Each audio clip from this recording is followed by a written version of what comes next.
Coach, it was 6-6, and you guys were playing pretty good defense, and then in what seemed like a blink of an eye, they went on a 17-0 run. Is that just an example of how explosive UConn is and something you just don't have to deal with from many other teams? Well, I mean, there's no question that they are explosive. That's true. I think that some of that has to do with substitutions on our part, and they just don't come in right and ready. I thought that initially we're playing, hard, but I don't know what to say. I mean, I hesitate to use that word. We didn't play hard. I know that we didn't sustain for as long as we needed to. I thought that we initially did, but I don't know what I was looking at for sure. Were we intimidated? Were we hesitant? I'm not sure. I put those freshmen out there, and I wanted to see what kind of look they got. And it is a big difference when you play at your home and you play them versus when you put them on the road. Oh my God! So I don't know for sure what I was looking at. Because I thought that we struggled a bit identifying some things to do what we need to do. But make no mistake about it, UConn can go on that kind of explosive run. We tried to recognize that and then really make a conscious effort to stop the runs because they score in flurries. And that's really what we're trying to do. Obviously, we didn't stop that. Coach, how do you feel the younger players are doing trying to run the point without Khadija in there? That was a struggle. It's just a struggle. We have known what Khadija has meant to us. I think if you look in the game, several games, she by herself, rebound, block a shot, come back down, hit a foul shot, take the ball the length and score. I mean, she has the heart of a lion, and she, as well as Mo, have been the most consistent players on the team. And unfortunately for Mo, she has to wait until others give her the ball. But D is the person that makes everybody else go.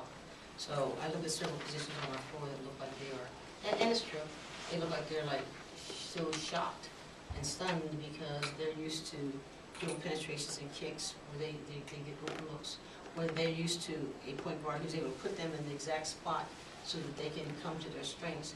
And instead we're losing time on the clock. And then we're in a hurry-up kind of situation. So we miss her. We miss her deeply.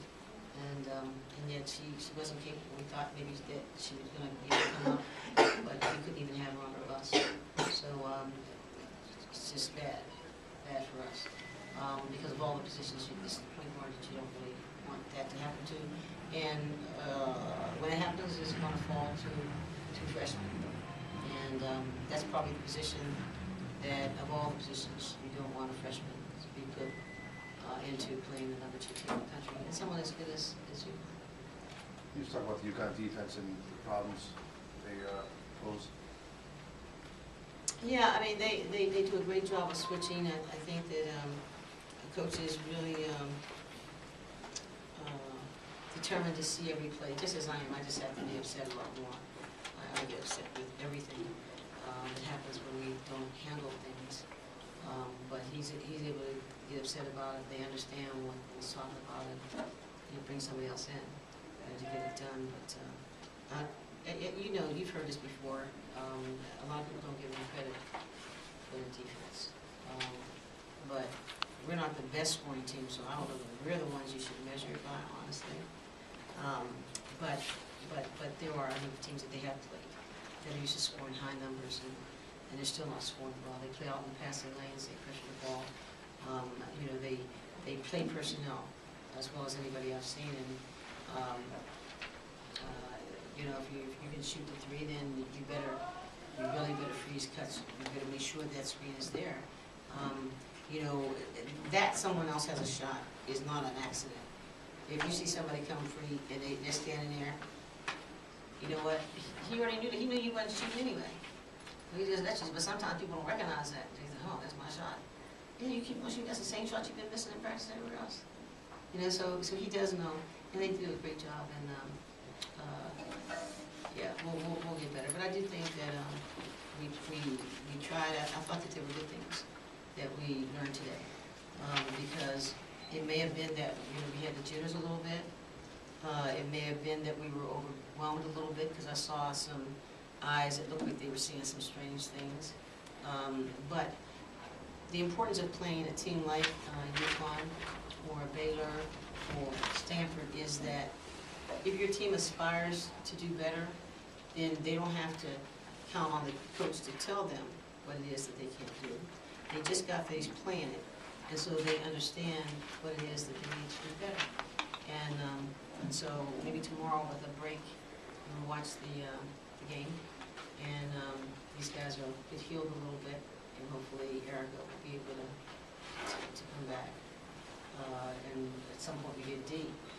But this has been a monster, because it's been like a three-headed monster with us playing St. John's, and then with Notre Dame and UConn, and so we've got St. John's, which is a team to beat Ulster. So we don't have a break, but we do have a mental break for a second.